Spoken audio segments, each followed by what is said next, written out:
nom du Père et du Fils et du Saint-Esprit. Amen. La paix soit avec vous. Et avec votre esprit. Frères et sœurs, avec des millions d'hommes et de femmes depuis tant d'années, nous avons chanté ce cantique qui est la salutation adressée à Marie, qui est le reflet de la parole que l'ange lui a adressée. En cette fête de l'Immaculée Conception, nous sommes heureux de l'honorer et de la louer et de la chanter avec le chapitre de la cathédrale, l'ensemble des chanoines qui m'entourent, avec le séminaire dont elle est la patronne, dans cette cathédrale qui lui est dédiée.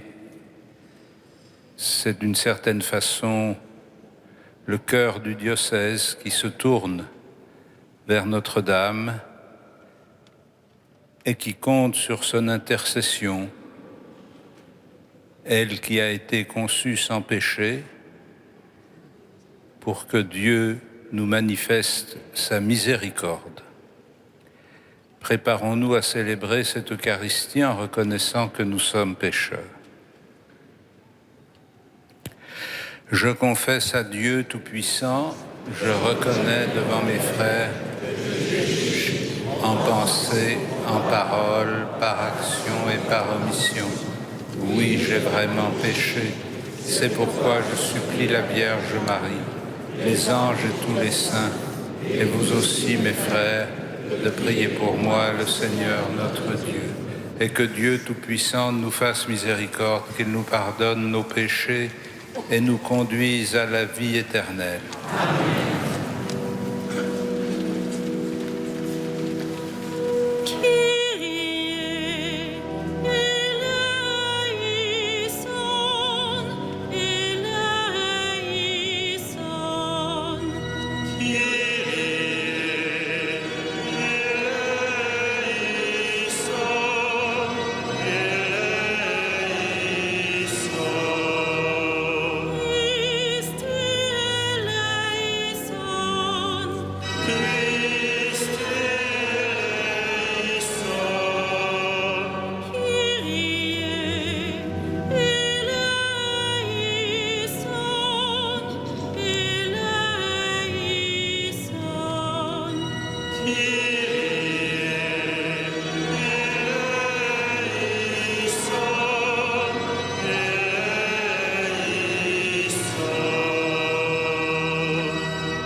Gloria in excelsis Deo.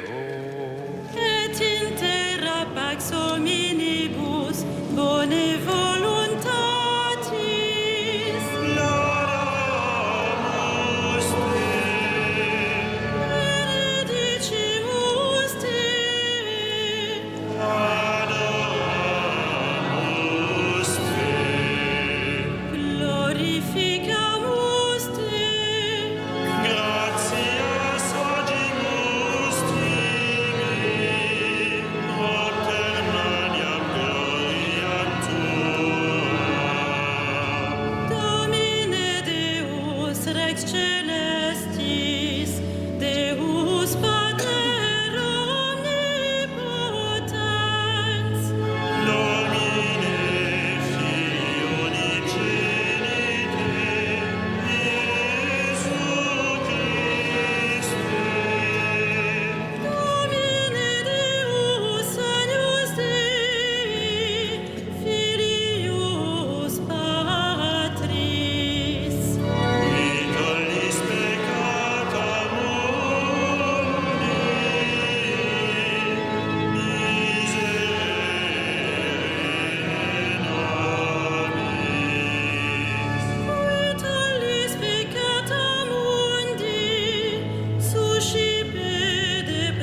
Prions le Seigneur. Seigneur, tu as préparé à ton Fils une demeure digne de lui par la conception immaculée de la Vierge. Puisque tu l'as préservé de tout péché par une grâce venant déjà de la mort de ton Fils, accorde-nous, à l'intercession de cette Mère très pure, de parvenir jusqu'à toi, purifier nous aussi de tout mal, par Jésus-Christ, ton Fils, notre Seigneur et notre Dieu, qui vit et règne avec toi et le Saint-Esprit maintenant et pour les siècles des siècles. Amen.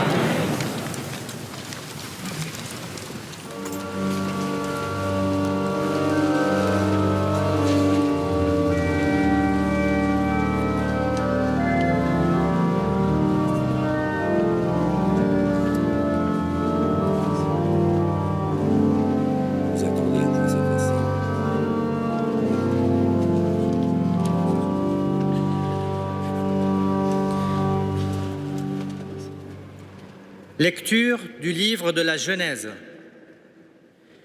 Quand Adam eut mangé du fruit de l'arbre, le Seigneur Dieu l'appela et lui dit : « Où es-tu donc ? » Il répondit : « J'ai entendu ta voix dans le jardin, j'ai pris peur parce que je suis nu et je me suis caché. » Le Seigneur reprit : « Qui donc t'a dit que tu étais nu ? Aurais-tu mangé de l'arbre dont je t'avais interdit de manger ? » L'homme répondit : « La femme que tu m'as donnée, c'est elle qui m'a donné du fruit de l'arbre, et j'en ai mangé. » Le Seigneur Dieu dit à la femme : « Qu'as-tu fait là ? » La femme répondit : « Le serpent m'a trompée, et j'ai mangé. » Alors le Seigneur Dieu dit au serpent : « Parce que tu as fait cela, tu seras maudit parmi tous les animaux et toutes les bêtes des champs. Tu ramperas sur le ventre et tu mangeras de la poussière tous les jours de ta vie. Je mettrai une hostilité entre toi et la femme, entre ta descendance et sa descendance. Celle-ci te meurtrira la tête et toi, tu lui meurtriras le talon. » L'homme appela sa femme Ève, c'est-à-dire la vivante, parce qu'elle fut la mère de tous les vivants. Parole du Seigneur. Nous rendons grâce à Dieu.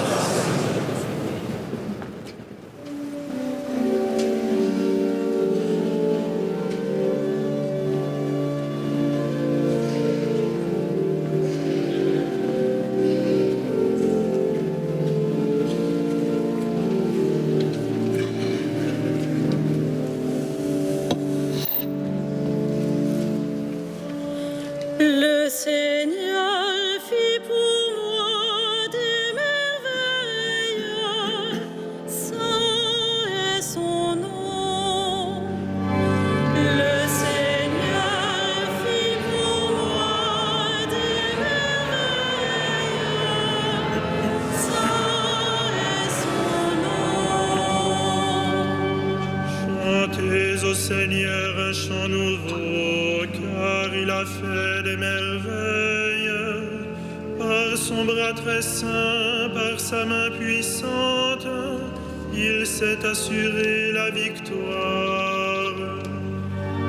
Le Seigneur fit pour moi des merveilles, saint est son nom. Le Seigneur a fait connaître sa victoire et révélé sa justice aux nations. Il s'est rappelé sa fidélité, son amour en faveur de la maison d'Israël. Le Seigneur fit pour moi des merveilles, saint est son nom. La terre tout entière a vu la victoire de notre Dieu. Acclamez le Seigneur, terre entière, sonnez, chantez, jouez. Le Seigneur fit pour moi des merveilles.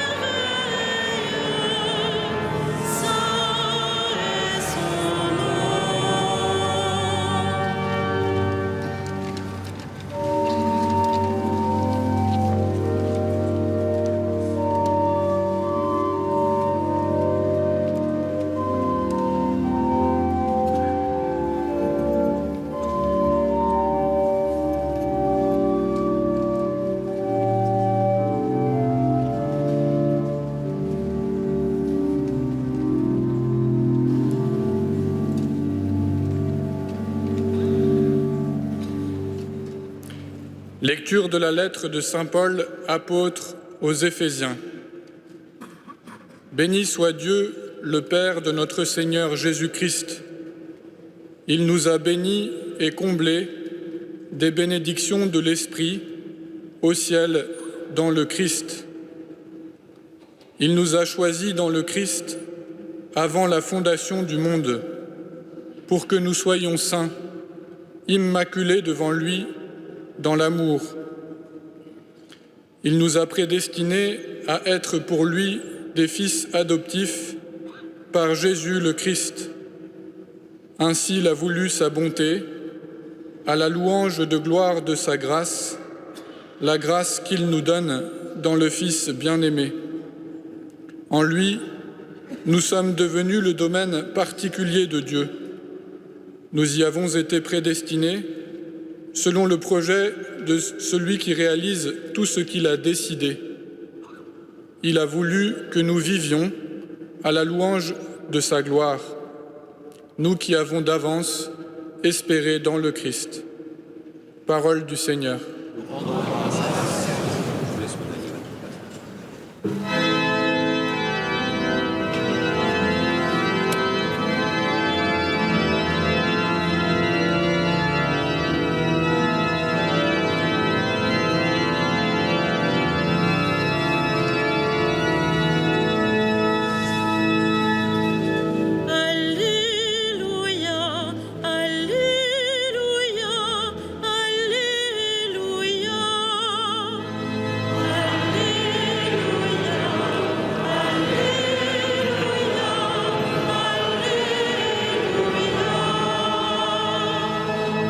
Je te salue, Marie, comblée de grâce.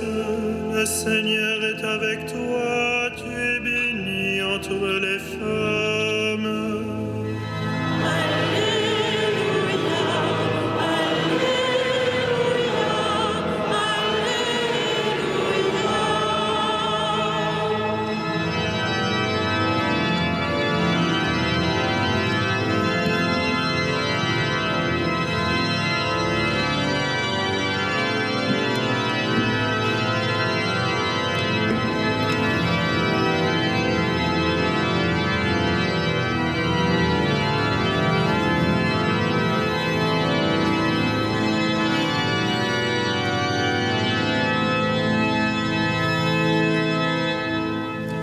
Le Seigneur soit avec vous.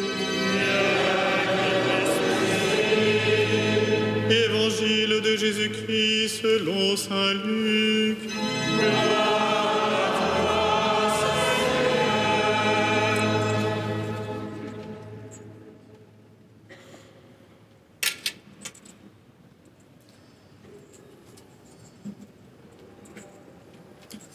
En ce temps-là, l'ange Gabriel fut envoyé par Dieu dans une ville de Galilée appelée Nazareth à une jeune fille vierge,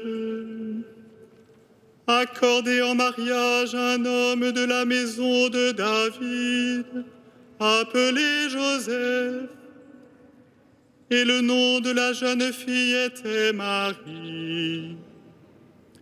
L'ange entra chez elle et dit : « Je te salue, comblée de grâce, le Seigneur est avec toi. » À cette parole, elle fut toute bouleversée.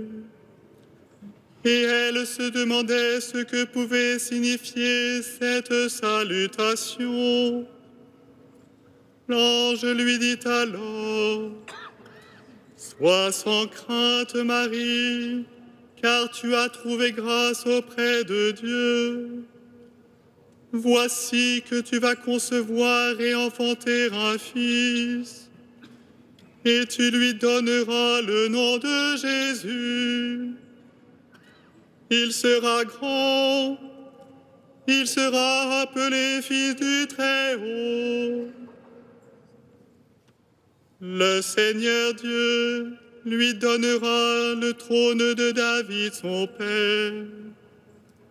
Il régnera pour toujours sur la maison de Jacob, et son règne n'aura pas de fin. Marie dit à l'ange, comment cela va-t-il se faire, puisque je ne connais pas d'homme?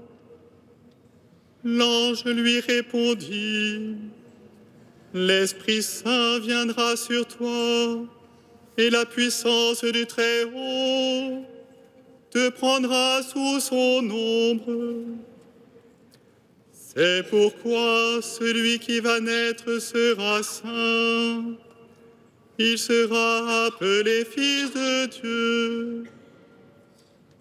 Or voici que, dans sa vieillesse, Élisabeth, ta parente, a conçu elle aussi un fils, et elle en est à son 6e mois. Alors qu'on l'appelait la femme stérile, car rien n'est impossible à Dieu. Marie dit alors, voici la servante du Seigneur, que tout m'advienne selon ta parole. Alors l'ange la quitta. Acclamons la parole de Dieu.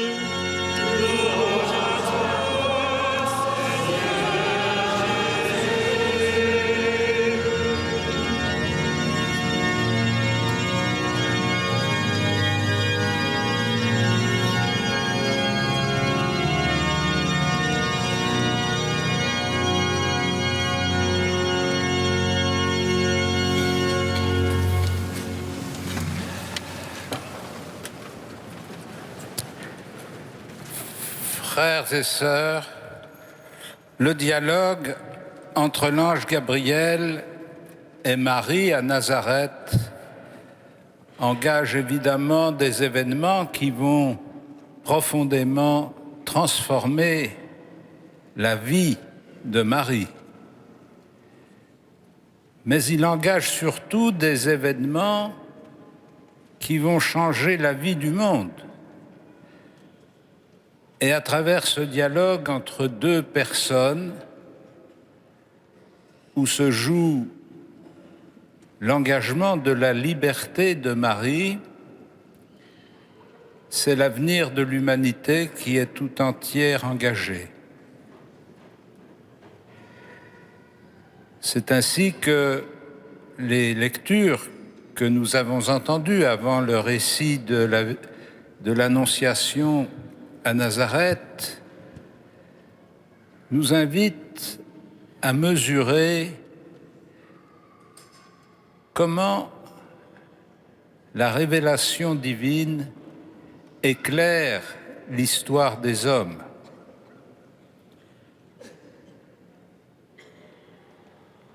Celui qui écrit le livre de la Genèse est confronté à une difficulté mystérieuse à laquelle chaque génération devra faire face. Pourquoi Dieu, dans sa toute-puissance, suscite une créature, lui donne la vie et ne la préserve pas de l'erreur et du péché? Comment peut-on concilier la foi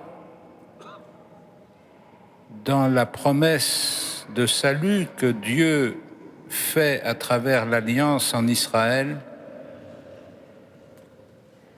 et l'expérience dramatique qui va marquer toute l'histoire de son peuple et l'expérience dramatique qui marque chaque existence humaine appelée du néant à la vie et projetée de la vie dans la mort.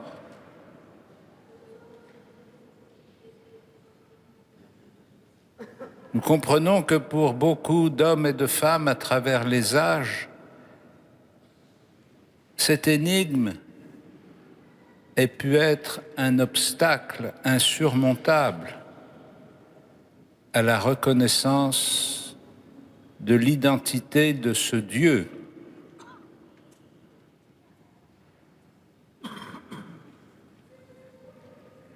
Car au fond, puisqu'il n'avait pas réussi avec Adam, il aurait pu tout arrêter. À quoi bon sortir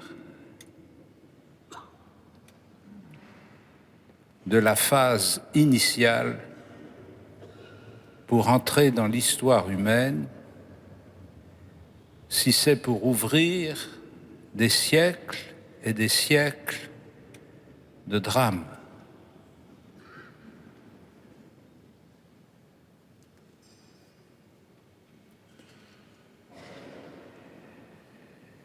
C'est pourquoi il est si important dans le récit du livre de la Genèse que la promesse faite à Ève manifeste dès le début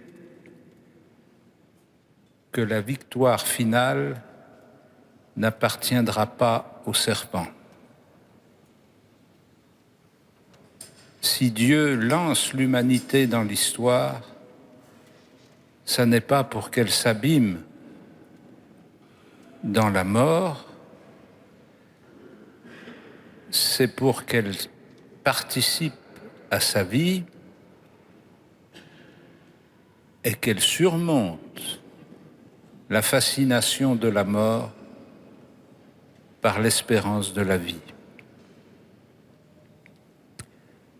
Ève, la vivante, la mère de tous les vivants, meurtrira la tête du serpent et assurera ainsi la vie du monde.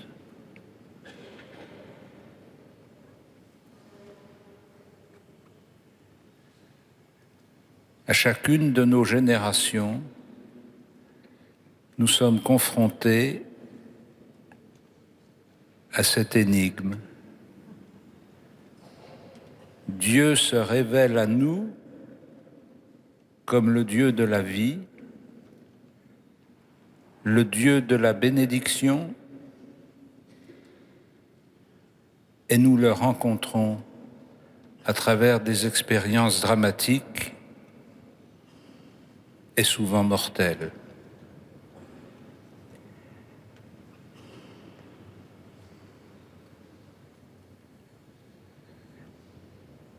Nous pouvons comprendre que si Jésus n'avait pas traversé la mort,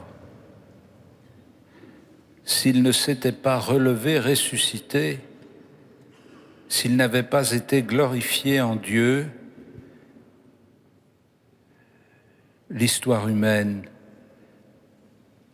n'aurait plus aucun sens, sinon de conduire au néant.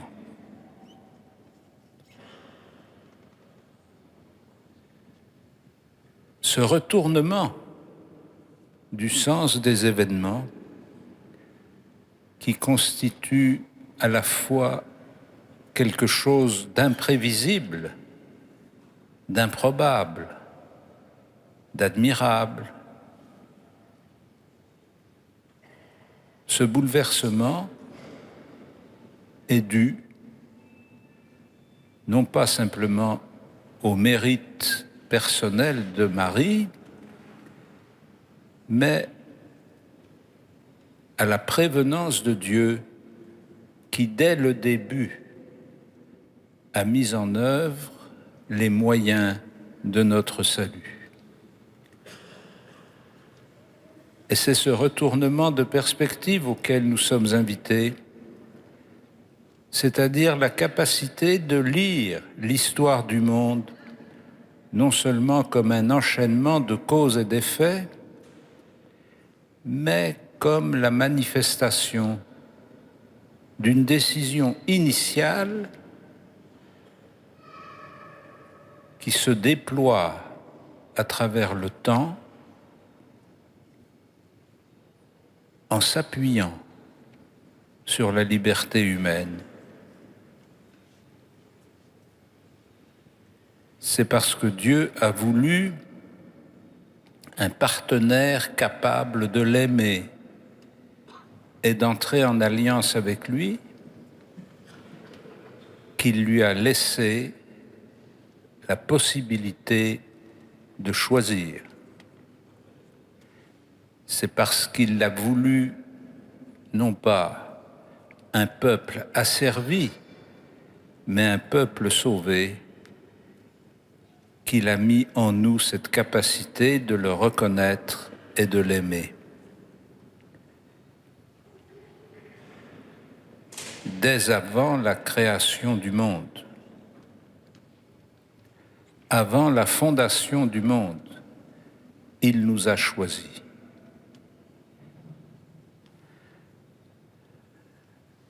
Ainsi, quand nous contemplons le dialogue de l'ange Gabriel avec Marie, nous sommes d'une certaine façon mis en face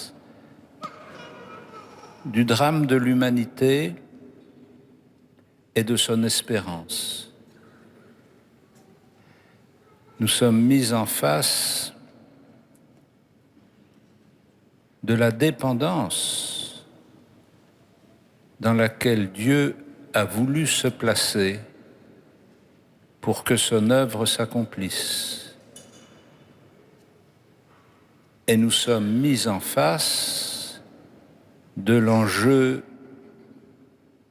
inimaginable de notre liberté. Marie dit oui, qu'il me soit fait selon ta parole.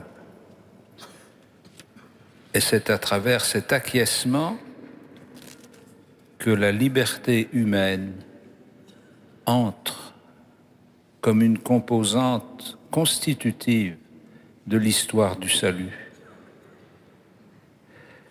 Frères et sœurs, cette fête de l'Immaculée Conception, nous bénissons Dieu, comme saint Paul nous y invite, d'avoir tout disposé de toute éternité avant la fondation du monde, non pas pour transformer l'histoire humaine comme une sorte d'illusion, mais pour mettre en œuvre dès l'origine la possibilité de surmonter l'œuvre de mort par une œuvre de vie. Que le Seigneur nous donne de nourrir notre espérance à la lumière de ce dialogue entre Marie et Gabriel.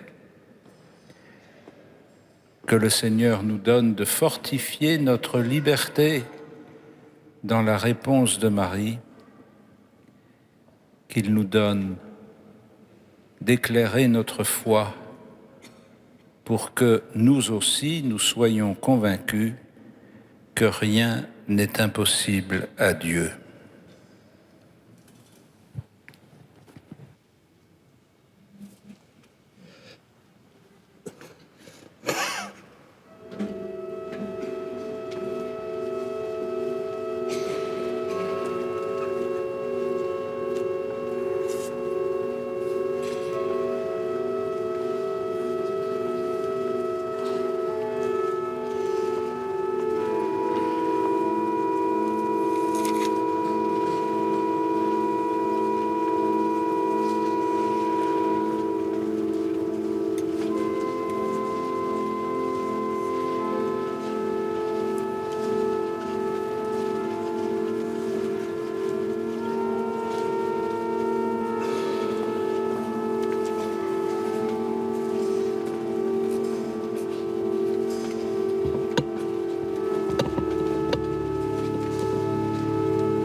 Frères et sœurs, cette fête de l'Immaculée Conception, je suis heureux d'accueillir les nouveaux chanoines du chapitre de la cathédrale et de leur remettre les croix qui sont les insignes de leur participation à la prière de l'Église diocésaine. Seigneur Dieu, au moment de quitter ce monde pour retourner vers toi, ton Fils, suspendu au bois de la croix, a réconcilié avec toi toute l'humanité. Regarde maintenant tes serviteurs qui vont porter ce signe du salut. Accorde-leur d'y trouver la force de porter leur croix chaque jour et de marcher sur les chemins de l'Évangile de façon à parvenir au royaume des cieux par Jésus le Christ, notre Seigneur. Amen. Comme chanoine titulaire, Monseigneur Jérôme Angot, curé de Saint-Thomas d'Aquin, vicaire épiscopal pour les Vierges consacrées.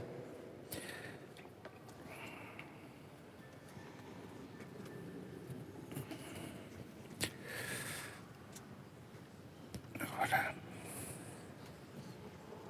Le père Marc Gelfucci, curé de Sainte-Eugène-Sainte-Cécile, vicaire épiscopal pour les mariages.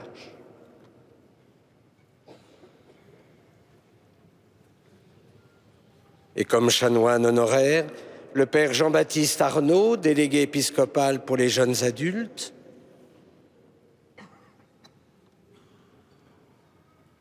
Le père Jean-Marie Aubert, à la paroisse Notre-Dame des Champs.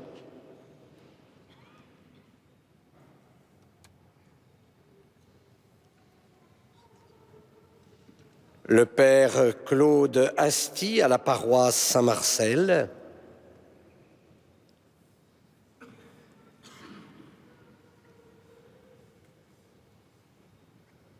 Monseigneur Philippe Borden, recteur de l'Institut catholique de Paris.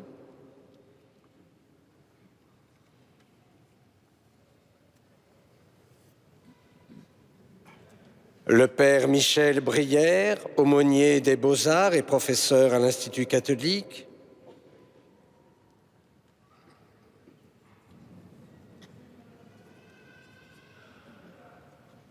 Le père Brice de Malherbe, chapelain à la cathédrale Notre-Dame de Paris, professeur à la faculté Notre-Dame. Le père Éric Morin, directeur à l'école cathédrale, enseignant à la faculté Notre-Dame.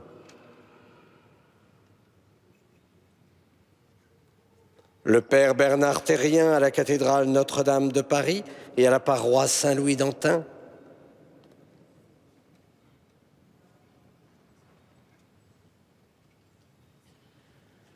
Et le père Henri de Villefranche, enseignant à l'école cathédrale et à la faculté Notre-Dame.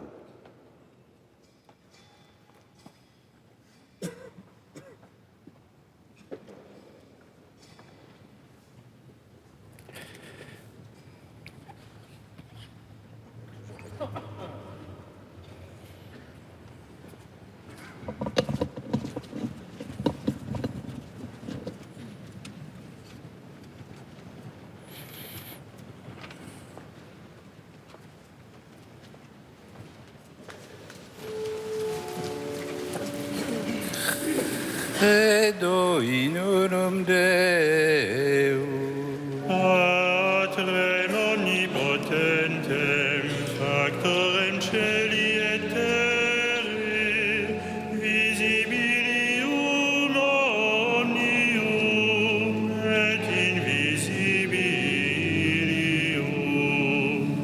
Et in unum Dominum Iesum Christum, Filium Dei uniceritum, Et ex patre natum ante omnia saecula.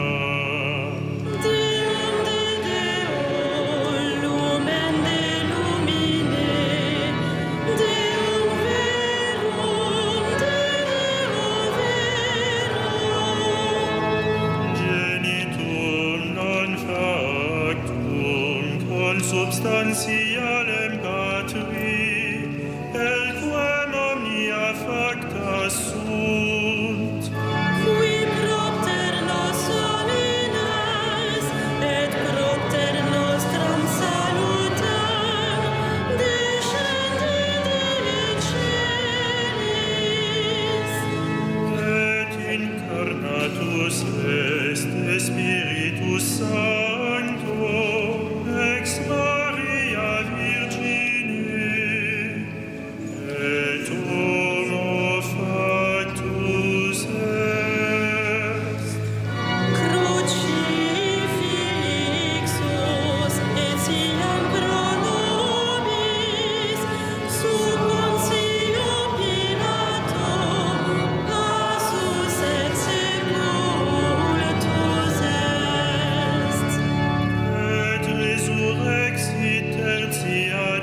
glorificatur, qui locutus est per prophetas. Et unam sanctam catholicam et apostolicam ecclesiam Confitear unum baptisma in remissionem peccatorum. et expecto resurrectionem mortuorum Et vitam venturis seculi.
Prions ensemble au moment d'offrir le sacrifice de toute l'Église.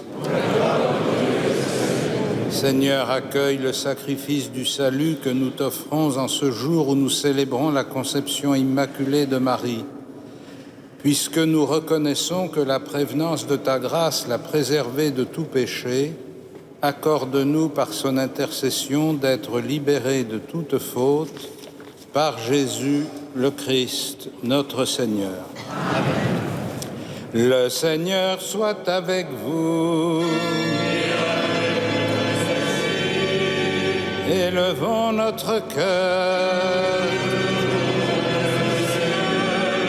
Rendons grâce au Seigneur notre Dieu.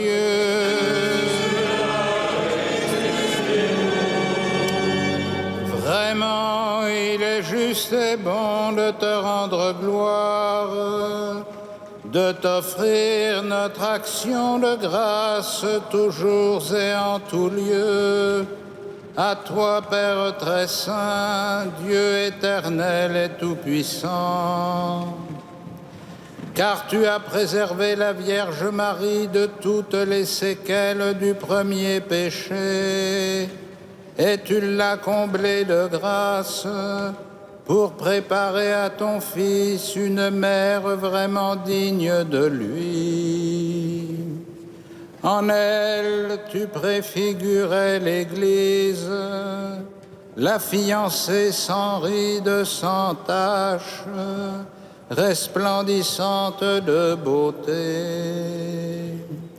Cette Vierge pure devait nous donner le Sauveur, l'agneau immaculé qui enlève nos fautes. Choisie entre toutes les femmes, elle intervient en faveur de ton peuple et demeure pour lui l'idéal de la sainteté. C'est pourquoi, avec tous les anges du ciel, pleins de joie, nous te chantons.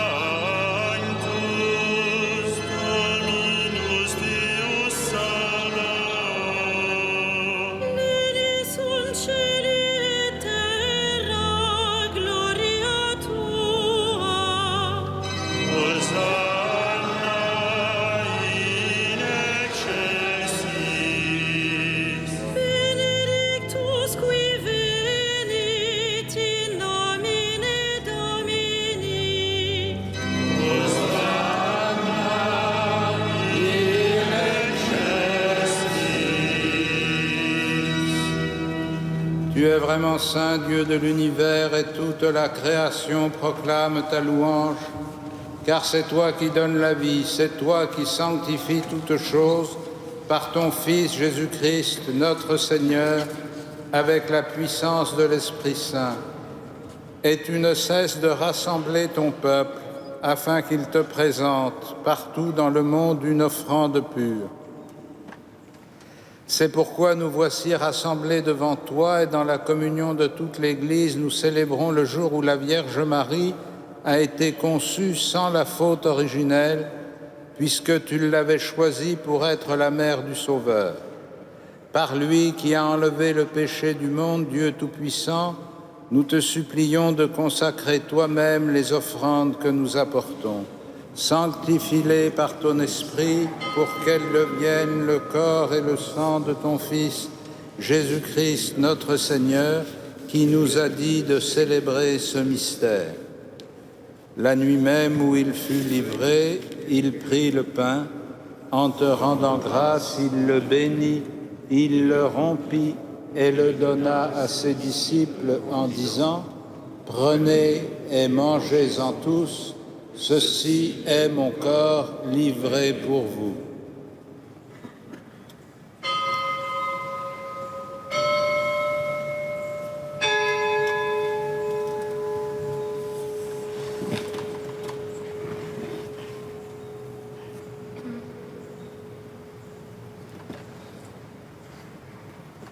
De même, à la fin du repas, il prit la coupe En te rendant grâce, il la bénit et la donna à ses disciples en disant « Prenez et buvez-en tous, car ceci est la coupe de mon sang, le sang de l'alliance nouvelle et éternelle, qui sera versé pour vous et pour la multitude en rémission des péchés. Vous ferez cela en mémoire de moi. »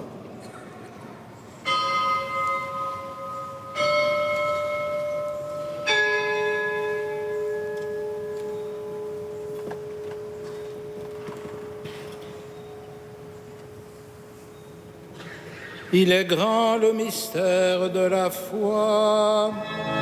Nous proclamons ta mort, Seigneur Jésus. Nous célébrons ta résurrection. Nous attendons ta venue dans la gloire.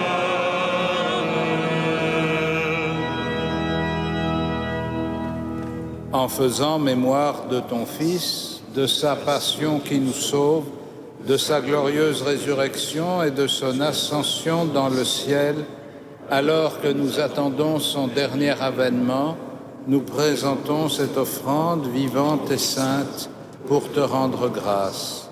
Regarde, Seigneur, le sacrifice de ton Église et daigne y reconnaître celui de ton Fils qui nous a rétablis dans ton alliance. Quand nous serons nourris de son corps et de son sang et remplis de l'Esprit Saint, accorde-nous d'être un seul corps et un seul esprit dans le Christ.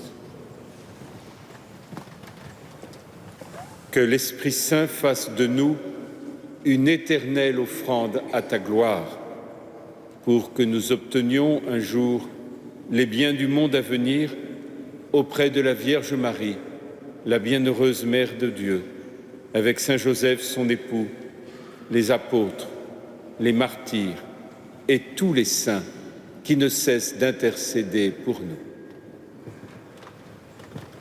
Et maintenant, nous te supplions, Seigneur, par le sacrifice qui nous réconcilie avec toi, étends au monde entier le salut et la paix, affermis la foi et la charité de ton Église au long de son chemin sur la terre. Veille sur ton serviteur, le pape François, notre évêque André, l'ensemble des évêques, les prêtres, les diacres et tout le peuple des rachetés. Écoute les prières de ta famille assemblée devant toi et ramène à toi, Père très aimant, tous tes enfants dispersés. Pour nos frères défunts, pour les hommes qui ont quitté ce monde et dont tu connais la droiture, nous te prions. Reçois-les dans ton royaume, où nous espérons être comblés de ta gloire tous ensemble et pour l'éternité par le Christ notre Seigneur, par qui tu donnes au monde toute grâce et tout bien. Par lui, avec lui et en lui.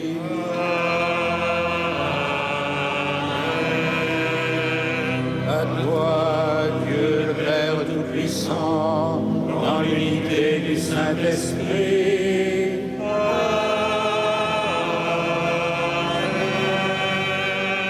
Tout honneur et toute gloire pour les siècles des siècles.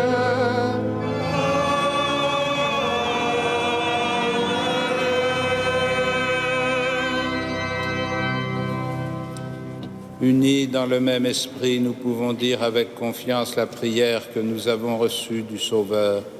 Notre Père, qui es aux cieux, que ton nom soit sanctifié, que ton règne vienne, que ta volonté soit faite sur la terre comme au ciel. Donne-nous aujourd'hui notre pain quotidien. Pardonne-nous nos offenses, comme nous pardonnons aussi à ceux qui nous ont offensés. Et ne nous soumets pas à la tentation, mais délivre-nous du mal. Délivre-nous de tout mal, Seigneur, et donne la paix à notre temps. Par ta miséricorde, rends-nous libres du péché, rends-nous forts devant les épreuves en cette vie où nous espérons le bonheur que tu promets et l'avènement de Jésus-Christ, notre Sauveur. Car à toi, le règne, la puissance Seigneur Jésus-Christ, tu as dit à tes apôtres, je vous laisse la paix, je vous donne ma paix. Ne regarde pas nos péchés, mais la foi de ton Église. Pour que ta volonté s'accomplisse, donne-lui toujours cette paix et conduis-la vers l'unité parfaite, toi qui règnes pour les siècles des siècles. Que la paix du Seigneur soit toujours avec vous.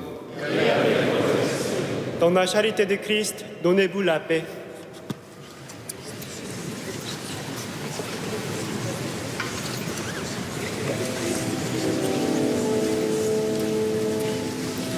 Agnus Dei, qui tollis peccata mundi, Miserere nobis.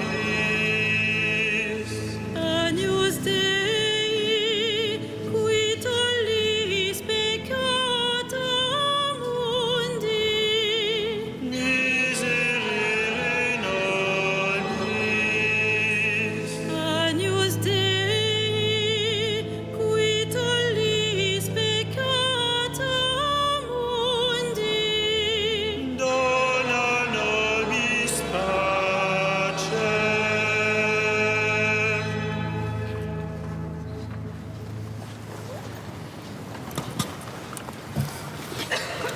Heureux les invités au festin des noces de l'agneau. Voici l'agneau de Dieu qui enlève le péché du monde. Seigneur, je ne suis pas digne de te recevoir, mais dis seulement une parole et je serai guéri.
Seigneur, que cette communion guérisse en nous les blessures de la faute originelle dont tu as préservé la Vierge Marie grâce au privilège de sa conception immaculée par Jésus le Christ, notre Seigneur. Amen.